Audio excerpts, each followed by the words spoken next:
नमस्कार, स्वदेश न्यूज की खास पेशकश अग्निपथ में आप सभी का स्वागत है। मैं हूं आपके साथ भागीरथ साहू। 5 अगस्त 2019 को जम्मू कश्मीर से धारा 370 खत्म कर दी गई और जम्मू कश्मीर को केंद्रीय शासित राज्य घोषित कर दिया गया। इसके बाद से जम्मू कश्मीर की राजनीतिक पार्टियों में भूचाल मच गया। पीडीपी और नेशनल कॉन्फ्रेंस समेत स्थानीय पार्टियों ने इसका पुरजोर विरोध किया और यह विरोध अभी तक जारी है। सितंबर से अक्टूबर 2024 तक जम्मू कश्मीर में 3 चरणों में चुनाव हुए और 8 अक्टूबर को आए चुनाव परिणाम में नेशनल कॉन्फ्रेंस के नेतृत्व में गठबंधन को पूर्ण बहुमत मिला। नेशनल कॉन्फ्रेंस ने चुनाव में धारा 370 की वापसी और पूर्ण राज्य के दर्जे की बहाली को लेकर पूरा चुनाव कैंपेन चलाया था। अब सरकार बनने के बाद राज्य के पहले विधानसभा सत्र में भी 370 पर जमकर हंगामा देखने को मिला। सदन की कार्रवाई शुरू होते ही जम्मू कश्मीर के डिप्टी सीएम सुरिंदर चौधरी ने विशेष दर्जे को बहाल करने के लिए प्रस्ताव पेश किया, जिसे विधानसभा से पास भी करवा लिया गया। हालांकि बीजेपी विधायकों ने इसका विरोध किया और प्रस्ताव की कॉपियां फाड़ दी। इस प्रस्ताव में कहा गया कि राज्य का स्पेशल स्टेटस और संवैधानिक गारंटियां महत्वपूर्ण हैं। ये जम्मू कश्मीर की पहचान, कल्चर और लोगों के अधिकारों की सुरक्षा करता है। विधानसभा इसे एक तरफा हटाने पर चिंता व्यक्त करती है। इसके साथ ही जम्मू कश्मीर विधानसभा में इंजीनियर रशीद के भाई और विधायक खुर्शीद अहमद शेख ने अनुच्छेद 370 पर बैनर दिखाए, जिस पर विपक्ष के नेता सुनील शर्मा ने आपत्ति जताई और इस पोस्टर को बीजेपी विधायकों ने फाड़ दिया। जिसके बाद हंगामा शुरू हुआ और विधायकों के बीच मारपीट भी शुरू हो गई। भाजपा ने आरोप लगाया कि नेशनल कॉन्फ्रेंस जम्मू कश्मीर के लोगों को गुमराह कर रही है। कोई भी विधानसभा अनुच्छेद 370 और 35A को वापस नहीं ला सकती। धारा 370 को खत्म करते हुए 5 साल हो गए हैं, लेकिन 370 पर विपक्ष का विरोध अभी भी जारी है और इसे वापस बहाली पर हंगामा भी जारी है। इसी खास मुद्दे पर करेंगे चर्चा हमारी खास पेशकश 370 पर सवाल सदन में बवाल में। तो तस्वीर भी आप देख रहे हैं, ये तस्वीर है जम्मू कश्मीर विधानसभा की, जहां पर विधायकों के बीच में झूमाझटकी हो रही है।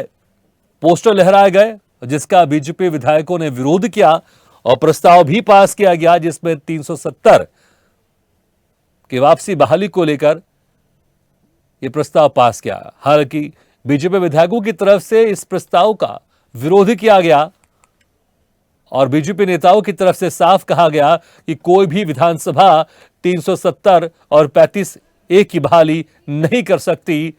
विपक्ष, खासकर केंद्र में विपक्ष लोगों को गुमराह कर रही है, तो वहीं अगर राज्य की बात कर लें तो सरकार में बैठे जो नेता है, जो पार्टी सरकार में है, वो लोगों को गुमराह करने की कोशिश कर रही है। जिस तरह से नेशनल कॉन्फ्रेंस की तरफ से पूरे चुनाव में 370 की वापसी बहाली और जम्मू कश्मीर को पूर्ण राज्य का दर्जा देने को लेकर कैंपेन चलाया गया, उसका असर हुआ।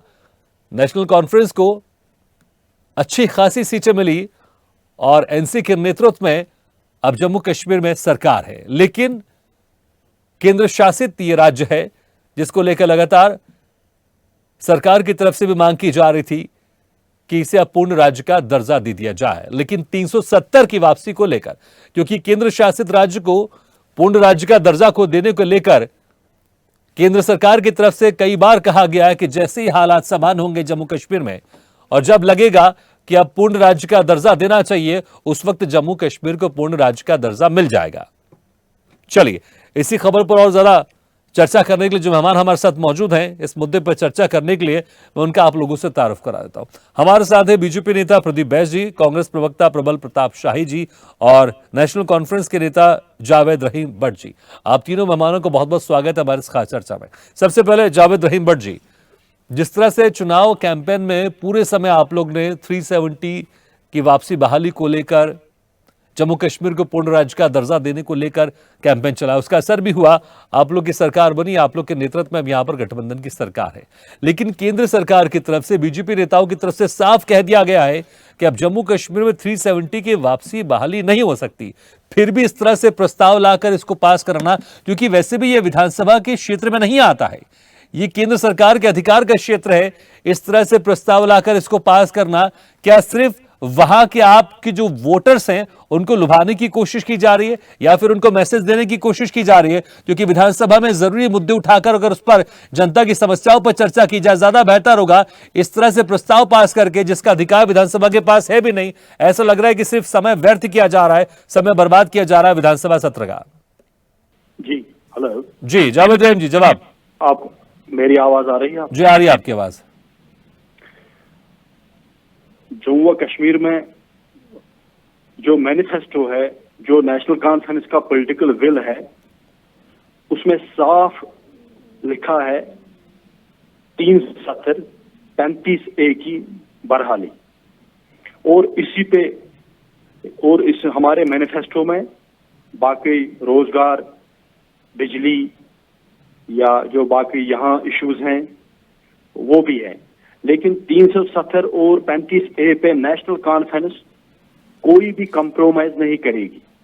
नेशनल कॉन्फ्रेंस ने न सिर्फ 5 अगस्त 2019 से पहले, बल्कि 5 अगस्त 2019 के बाद अगर यहाँ जम्मू कश्मीर में किसी लीडरशिप ने, वो जम्मू कश्मीर नेशनल कॉन्फ्रेंस है जिन्होंने 5 अगस्त 2019 को गलत करार दिया और जिन्होंने 5 अगस्त 2019 के फैसले को हमेशा इसके लिए जिद्दजहद की और आगे भी वो जारी रहेगी। और लोगों ने इस बात पे वोट दिया कि हमारे जो नुमाइंदे जाएंगे, जो हमारी लेजिस्लेटिव असेंबली है, हाउस है, उसमें जाके हम अपने हुकूकों की, जो आइन हिंद के अंदर हमें हुकूक मिले हैं 370, जो यहाँ के जमीनों की गारंटी है, यहाँ के रोजगार की गारंटी है और यहाँ जम्मू कश्मीर के जो हमारा जो एक वकार है उसकी गारंटी है, उसके लिए हमेशा नेशनल कॉन्फ्रेंस लड़ती रहेगी। और रही बात जो गवर्नमेंट ऑफ इंडिया है या जो मौजूदा मरकजी सरकार है, उनका क्या मौकूफ होगा वो उनका अपना होगा, लेकिन जम्मू कश्मीर नेशनल कॉन्फ्रेंस का साफ उस पर अपना मौकूफ है कि 370 35 है स्पेशल स्टेटस और यहाँ के वकार के लिए हमेशा नेशनल कॉन्फ्रेंस का मौकूफ साफ रहा है और आगे भी रहेगा। जावेद रहम जी, लेकिन आपने जिस तरह से कहा कॉम्प्रोमाइज नहीं करेगी, कॉम्प्रोमाइज की बात तो वहां पर आती है ना जब दोनों पार्टियों के पास एक तरह से समान अधिकार होता है या दोनों पार्टियों के पास कुछ पावर होती है। यहाँ तो 370 का मसला आपके अधिकार क्षेत्र में आता ही नहीं, वो खत्म हो चुका, पुरानी बात हो गई है, अब उसको भूल जाइए, क्योंकि पूरा जम्मू से लेके कश्मीर से लेके पूरा कन्याकुमारी तक के भारत एक है।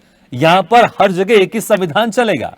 आप लोग को ऐसा लग रहा था कि ये जम्मू कश्मीर में सरकार है, यहां पर कोई भी ऐसा संविधान या कानून जो केंद्र सरकार की तरफ से बनाए जाते हैं या कानून होते हैं हम अपने हिसाब से जम्मू कश्मीर चलाएंगे, वो अब बीती बात हो चुकी है। मैं वही कह रहा हूं जावेद रहम जी, देखिए आप भी इस चीजों को समझते हैं, आप भी इस चीजों को समझते हैं। आपके मुख्यमंत्री उमर अब्दुल्ला भी कह चुके हैं चुनाव जीतने के बाद, जो हमारा आईन है हम उसी, ठीक है जो अपना जावेद जी, ठीक है जावेद जी, लेकिन ऐसा नहीं लग रहा कि आप लोगों को गुमराह करने की कोशिश कर रहे हैं। जो चीज आपके अधिकार क्षेत्र में है ही नहीं उससे आप राज्य में अस्थिरता लाने की कोशिश करें, इससे क्या होगा मुझे बताइए आप। इसके बजाय बेहतरी वहां पर जो समस्याएं हैं, लोगों की नौकरी की बात हो, डेवलपमेंट की बात हो, उसको लेकर विधानसभा में अगर बातचीत करेंगे तो ये ज्यादा बेहतर नहीं होता। आपको अगर लगता है कि इस संबंध में बात करना, आप केंद्र सरकार से बात कर सकते हैं, लेकिन विधानसभा का सत्र बड़ा इंपॉर्टेंट होता, बड़ा अहम होता है, वहां पर उन समस्या को उठाया जाए जो आपके अधिकार क्षेत्र में है, तो ज्यादा बेहतर नहीं होगा। जावेद जी, हमने रोजगार की बात की है, हमने यहाँ की जो लोगों के इश्यूज हैं, मसाइल हैं, उनकी बात की है, लेकिन ये विधानसभा या असेंबली हाउस में कौन ये रोड़े अटका रहा है ये तो साफ जाहिर है। लेकिन एक बात जरूर है कि नेशनल कॉन्फ्रेंस और मैनिफेस्टो हमारा है, पॉलिटिकल विल है, यहाँ का जो जम्मू कश्मीर का जो एक खुसूसी तशक्कुस है उसको बहाल करना है और हम मांग कर रहे हैं बहरहाल करना। मैंने वही कहा कि अधिकार क्षेत्र में आपके आता नहीं, ठीक है बहरहाल, लेकिन जैसे आपने कहा विधानसभा सत्र डिरेल कौन कर रहा है, आपने कहीं ना कहीं इशारा में बीजेपी की बात कही है। बीजेपी के नेता प्रदीप बैस जी भी हमारे साथ जुड़े हुए हैं। प्रदीप बैस जी, लोगों ने भेजा है, लोगों की बड़ी उम्मीदें हैं, लोगों की बड़ी जो एक हमारे जो नुमाइंदे जाएंगे और जो हमारे जो नहीं ठीक है, लोगों ने भेजा है, लेकिन वहां की जनता को भी लेकिन आपको आप देख सच्चाई रहे हैं बतानी कि वो चाहिए हाउस का कि जो हमारे टाइम अधिकार होता है, क्षेत्र में टाइम नहीं फोन आता है। पर बात कर रहा है, वो अब अपने हिसाब से 370 होता है। हट चुका है, अब दोबारा बहाल नहीं हो सकता। इस सच्चाई को एक्सेप्ट ये करना हमारा पड़ेगा हक आपको। है, प्रदीप भाई जी, प्रदीप भाई जी, देखिए, जावेद ये रहम जी हमारा कह रहे हैं, राइट जिस तरह से मैंने कहा विधानसभा सत्र बहुत इंपॉर्टेंट होता है जनता की समस्याओं को उसको दूर करने को लेकर, लेकिन जावेद रहम जी कह रहे हैं कि डिरेल करने की कोशिश की जा रही है। आपका नाम नहीं ले रहे हैं, बीजेपी का नाम नहीं ले रहे हैं, लेकिन इशारा आप ही की तरफ कर रहे हैं। सर देखिए, इशारा जो इनको करना है करते रहें। आपने अभी कुछ समय पहले बोला कि अधिकार क्षेत्र में नहीं है, तो एक बहुत ही लॉजिकल सा सवाल है, अधिकार क्षेत्र में नहीं है तो आखिर आप क्या संदेश क्या देना चाहते हैं, और इस पे कांग्रेस का स्टैंड क्या है? क्या जो वहां पे ओबीसी हैं और जो दलित हैं, क्या उन्होंने वोट नहीं किया है आपको? क्या कश्मीर में जो अब तक चीजें नहीं हो पा रही थी, जो देश के अन्य हिस्सों में जो दलितों और जो ओबीसी को जो संविधान जो अधिकार देता है, वो वहां पे नहीं थे, उसके बारे में क्या उन्होंने इनको मत नहीं दिए क्या? या मुसलमान जो है वहां पे जो दलितों में आते हैं, क्या उन्होंने मत नहीं दिए थे? आखिर स्टैंड क्या है? ये करके मिल क्या रहा है? ठीक है, लेकिन बीजेपी इसको किस तरह से मैनेज कर रही है राज्य में? क्योंकि हमने देखा है कि जिस तरह से आज हंगामा हुआ, विधानसभा सत्र पूरी तरह से डिरेल भी हो रहा है।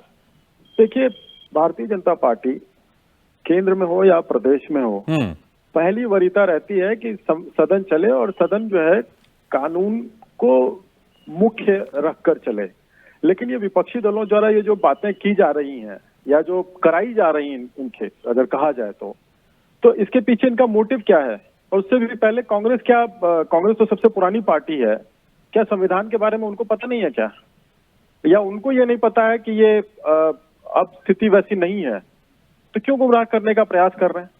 ठीक है, प्रबल प्रताप शाही जी स्टैंड की बात करें प्रदीप भाई जी, और ये कह रहे हैं कहीं ना कि आप लोग भी गुमराह करने की कोशिश कर रहे हैं, लेकिन कांग्रेस का इस मामले में क्लियर स्टैंड क्या है?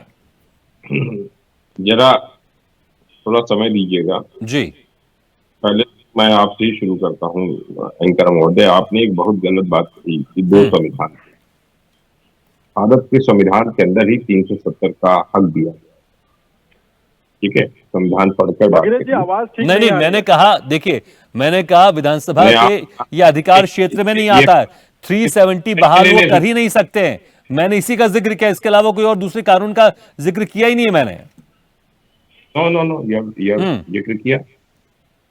ये तो आरएसएस और बीजेपी की लाइन है, उसको आप तो मत करिए। आप बताइए ना। मैंने तो यही कहा है रहीम भट्ट जी से कि ये विधानसभा का अधिकार क्षेत्र है ही नहीं, इसको ये केंद्र का अधिकार क्षेत्र है। ये तो विधानसभा में इस तरह से प्रस्ताव को लेकर आना, इसकी क्या जरूरत है? सुनिए, बीजेपी की बात आप नहीं कह सकते, आप अपने तरफ से बात करें। नहीं, मैं अपनी बात कर रहा हूं, मैं किसी की बात नहीं करता। मैं बीजेपी की बात करूंगा, आरएसएस की बात करूंगा, जो मुद्दा है मैं उसी की बात करूंगा, और इसी मुद्दे पर मैं उसी मुद्दे पर मैं बहस कर रहा हूं। आप अपनी बात रखिए। भागीरथ जी, मैं एक चीज ऐड करना चाहूंगा यहाँ पे कि ये कांग्रेस के नेतृत्व वाली जो इंडिया अलायंस है, मैं ये सीधा पूछना चाहता हूँ, हालांकि हमारे बड़े नेताओं ने इस पर बात कर दी है, कि क्या ये आतंकवादियों के खिलाफ है या आतंकवादियों के साथ है? इस स्टैंड को केवल क्लियर कर दें बस। अरे आतंकवादियों के साथ कौन है? आतंकवादियों के साथ तो आप लोग हो। जाके वहां पर IC 814 में किसने छोड़ा जाकर? जैसे मोहब्बत किसने बनवाई? उसके बाद अभी क्या हो रहा है उस पर बात करिए, उस पर तो और भी चर्चा हो सकती है। जैसे मोहम्मद के चीफ को IC 814 में छुड़वाने के लिए हवाई जहाज से कौन लेके गया 3 आतंकवादी? गोल पोस्ट भागीरथ जी, या गोल पोस्ट चेंज हो रहा है आपके कार्यक्रम में? नहीं, आपने देखिए, आपने कुछ जिक्र किया तो उसका जवाब तो मिलेगा आपको प्रदीप भाई जी। अगर आप कुछ सवाल उठाएंगे उसका जवाब आपको मिलेगा। जवाब वही दे रहे हैं प्रबल प्रताप शाही जी, आपको जवाब दे रहे हैं। ठीक है, लेकिन प्रबल प्रताप शाही जी, जम्मू कश्मीर में जिस तरह से 370 के लेकर प्रस्ताव लाया गया, पास हो गया है, इसमें कांग्रेस का स्टैंड क्या है? थोड़ा क्लियर कर दीजिए आप इसको। जो बात कह रहा हूँ, 370 लाने का जो हटाने का जो सवाल था इनका, भारतीय जनता पार्टी का, वो क्यों हटाया? आज तो बात निकल कर आ रही है ना। लद्दाख से सुमन वांगचुक आ गए, काफी लोगों को लेकर, लद्दाख के स्टेटहुड को लेकर यहाँ पर आए और काफी दिन तक बैठे रहे, कोई मिला ही नहीं। क्यों हुआ ये? क्योंकि लद्दाख की पहाड़ियों में लिथियम मिला है और अडानी को लिथियम देना है, और 370 मात्र कुछ चीजों को ही प्रोटेक्ट नहीं कर रहा था, वहां के नेचुरल रिसोर्सेज को भी प्रोटेक्ट कर रहा था। प्रबल प्रताप शाही जी, शायद आप भूल गए हैं, जब संसद में प्रस्ताव लाया गया था 2019 को, तो आप लोग ने भी इसका समर्थन किया था। प्लीज प्लीज मेरी बात सुन लीजिए। आप तो मेरी बात स्पष्ट रूप से सुनिए।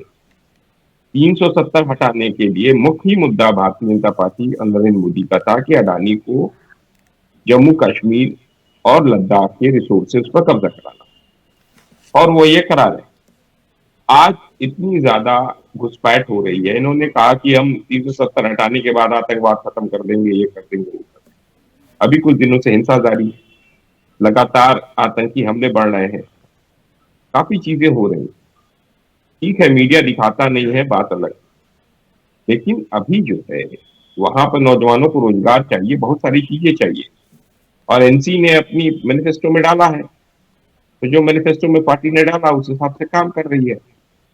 भारतीय जनता पार्टी का अपना मैनिफेस्टो, वो अपने मैनिफेस्टो पे चलेगी, लेकिन भारतीय जनता पार्टी का जो मैनिफेस्टो है वो अडानी को फायदा पहुंचाने के लिए।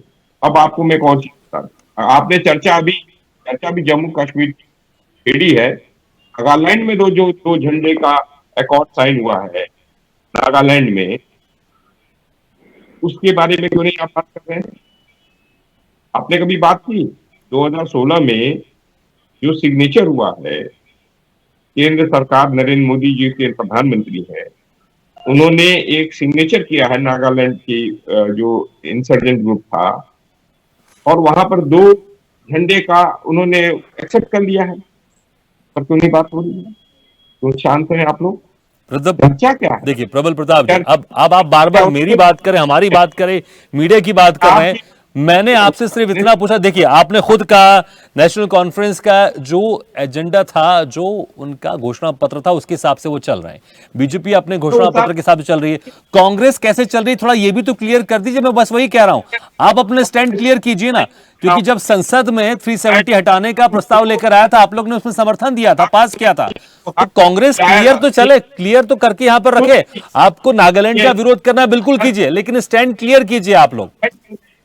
पहली बात सुनिए, हम स्टैंड ये क्लियर कर रहे हैं, जो हमने एसेशन ट्रीटी साइन कराई, 370 दिया था, स्पेशल स्टेटस था, राजा हरि सिंह के साथ साइन हुआ, शेख अब्दुल्ला के साथ साइन नहीं हुआ था, राजा हरि सिंह ने साइन किया। वो स्टेटस, स्पेशल स्टेटस की मांग कर रहे थे, उस शर्त पे जम्मू कश्मीर और लद्दाख भारत के अंदर इंक्लूड हुआ था।